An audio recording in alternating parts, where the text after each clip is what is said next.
The symbolism of Maya is developed further in a magnificent myth describing the irrational adventures of a mighty sage, Markandeya, during the interval of non-manifestation between the dissolution and recreation of the universe. Markandeya, by a miraculous and curious accident, beholds Vishnu in a series of archetypal transformations. First, under the elemental guise of the cosmic ocean, then as a giant reclining on the waters, again as a divine child, alone at play beneath the cosmic tree, and finally as a majestic wild gander, the sound of whose breathing is the magic melody of the creation and dissolution of the world.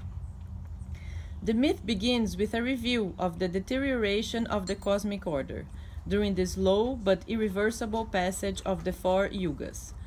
Holy Dharma vanishes, quarter by quarter, from the life of the world until chaos supervenes.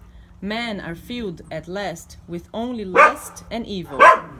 There is no one anymore in whom enlightening godness, sattva, prevails. No real wise man, no saint, no one uttering truth and standing by his sacred word.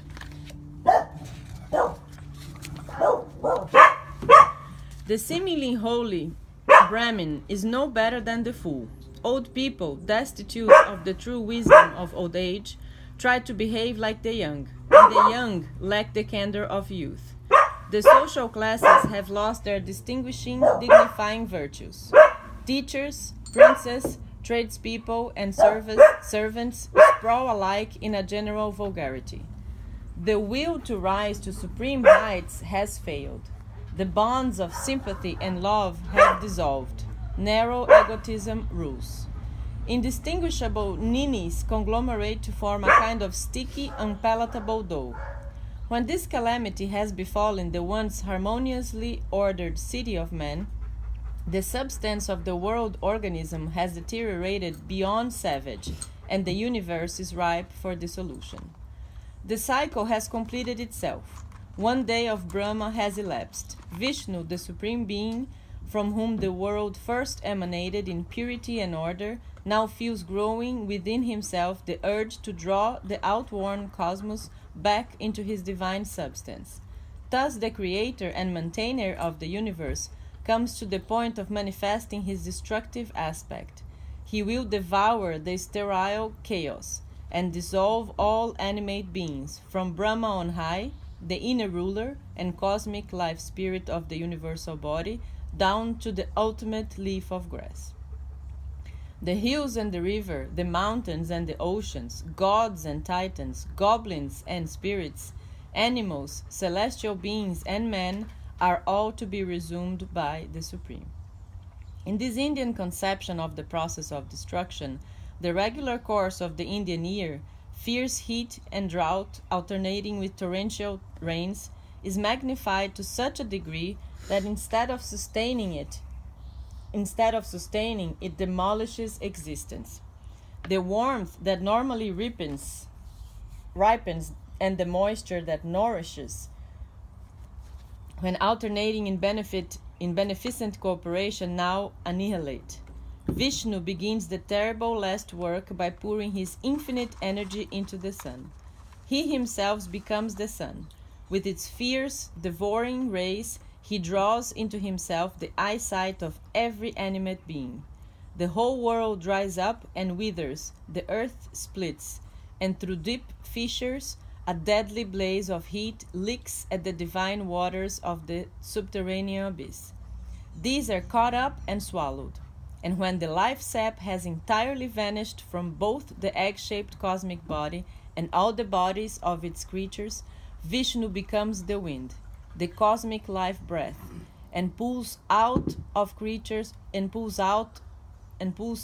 all creatures an enlivening air. Like desiccated leaves, the sear substance of the universe leaps to the cyclone. Friction ignites the whirling tumult of highly inflammable matter. The god has turned into fire. All goes up in a gigantic conflagration, then sinks into smoldering ash. Finally, in the form of a great cloud, Vishnu sheds a torrential rain, sweet and pure as milk, to quench the conflagration of the world. The scorched and suffering body of the earth knows at last its ultimate relief, final extinction, nirvana. Under the flood of the God-become rain, it is taken back into the primal ocean from which it arose at the universal dawn. The fecund water womb receives again into itself the ashes of all creation. The ultimate elements melt into undifferentiated fluid out of which they once arose. The moon, the stars dissolve. The mounting tide becomes a limitless sheet of water. This is the interval of a night of Brahma. Vishnu sleeps. Like a spider that has climbed up the thread that one issued from its own organism, drawing it back into itself, the god has consumed again the web of the universe. Alone, upon the immortal substance of the ocean, a giant figure, submerged partly afloat, he takes delight in slumber. There is no one to behold him, no one to comprehend him, there is no knowledge of him except within himself. This giant, lord of Maya, and the cosmic ocean on which he is recumbent, are dual manifestations of a single essence. For the ocean, as well as the human form, is Vishnu.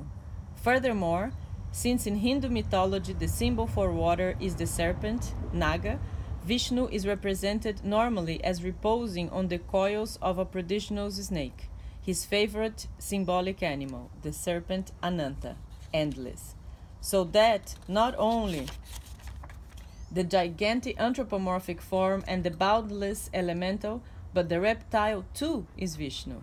It is on a serpent ocean of his own immortal substance that the cosmic man passes the universal night. Inside the god is the cosmos, like an unborn babe within the mother, and here all is restored to its primal perfection. Though without there exists only darkness, within the divine dreamer an ideal vision thrives of what the universe should be. The world, recovering from decline, confusion, and disaster, runs again the harmonious course. And now, it is during this spellbound interlude that there occurs, according to the tale, a fantastic event. A holy man, Markandeya by name, is wandering inside the god over the peaceful earth, as a nameless pilgrim, regarding with pleasure the edifying sight of the ideal vision of the world. This Markandeya is a well-known mythical figure, a saint endowed with life unending. He is many thousands of years old, yet of unaging strength and alert mind. Wandering now through the interior of Vishnu's body, he is visiting the holy hermitages, gratified by the pious pursuits of the sages and their pupils. At shrines and holy places he pauses to worship, and his heart is made glad by the piety of the people in the countries through which he roams. But now an accident occurs. In the course of his aimless, unending promenade, the sturdy old man slips, inadvertently, out through the mouth of the all-containing god. Vishnu is leaping with lips a little open, breathing with a deep, sonorous, rhythmical sound in the immense silence of the night of Brahma. And the astonished saint, falling from the sleeper's giant leap, plunges headlong into the cosmic sea. At first, because of Vishnu's Maya, Markandeya does not behold the sleeping giant, but only the ocean, utterly dark, stretching far in the all-embracing starless night. He is seized by despair and fears for his life. Splashing about in the dark water, he becomes presently pensive, ponders, and begins to doubt. Is it a dream? Or am I under the spell of an illusion? Forsooth, this circumstance, utterly strange, must be the product of my imagination. For the world as I know it, and as I observed it in its harmonious course, does not deserve such annihilation as it seems now suddenly to have suffered. There is no sun, no moon, no wind. The mountains have all vanished. The earth has disappeared. What manner of universe is this in which I discover myself? These searching reflections of the saint are a kind of a commentary on the idea of Maya, the problem. What is real, as conceived by the Hindu? Reality is a function of the individual. It is the result of the specific virtues and limitations of individual consciousness. While the saint had been wondering about the interior of the cosmic giant, he had perceived a reality which had seemed to him congenial to his nature, and he had regarded it as solid and substantial. Nevertheless, it had been only a dream or vision within the mind of the sleeping god. Contrariwise, during the night of nights, the reality of the primal substance of the god appears to the human consciousness of the saint as a bewildering mirage. It is impossible, he ponders. It cannot be real. The aim of the doctrines of Hindu philosophy and of the training in yoga practice is to transcend the limits of individualized consciousness. The mythical tales are meant to convey the wisdom of the philosophers and to exhibit in a popular pictorial form the experiences or results of yoga. Appealing directly to intuition and imagination, they are accessible to all as in an interpretation of existence. They are not explicitly commented upon and elucidated. The dialogues and speeches of the principal figures contain moments of philosophical exposition and interpretation, yet the story itself is never explained. There is no explicit commentary on the meaning of the mythological action. The tale goes straight to the listener through an appeal to his intuition, to his creative imagination. It stirs and feeds the unconscious by an eloquence rather of incident than of word. The mythology of India serves its function as the popular vehicle of the esoteric wisdom of yoga experience and of orthodox religion. An immediate effect is assured, because the tales are not the products of individual experiences and reactions. They are produced, treasured, and controlled by the collective working and thinking of the religious community. They thrive on the ever-renewed ascent of successive generations. They are refashioned, reshaped, laden with new meaning through an anonymous creative process and a collective intuitive acceptance. They are effectively primarily on a subconscious level, touching intuition, feeling, and imagination. Their details impress themselves on the memory, soak down and shape the deeper stratifications of the psyche. When brooded upon, their significant episodes are capable of revealing various shades of meaning according to the experiences and life needs of the individual. Continua?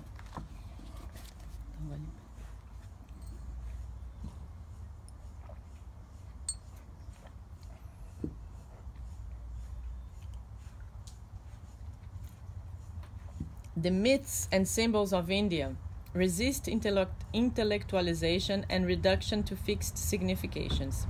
Such treatment would only sterilize them of their magic, for they are of a more archaic type than those familiar to us from the literature of the Greeks, the gods and myths of Homer, the heroes of the Athenian tragedies of Aeschylus, Sophocles, and Euripides. The latter have been refashioned by poetic masterminds and largely individual creations, and in this respect resemble our modern attempts to deal with traditional forms. As in the works of Shelley and Swinburne, or above all Wagner, there is always in the post-Homeric productions of the Greeks an attempt to stamp old mythological coins with new meanings, new interpretations of existence based on individual experience. On the other hand, in the myths of India, we are brought the intuitive collective wisdom of an ageless, anonymous, and many-sided civilization. One should feel different, therefore, when offering to comment on any Hindu myth. There is always the risk that the opening of one vista may be the closing of another. Details familiar to the Hindu listener as part of his experience and tradition, but strange to the Westerner reader, must be explained. Yet the formulation of definite interpretations should be as far as possible eschewed. The predicament, therefore, of Markandeya we shall respectfully leave to speak for itself. The saint, forlorn in the vast expanse of the waters and on the very point of despair, at last became aware of the form of the sleeping god. and he was filled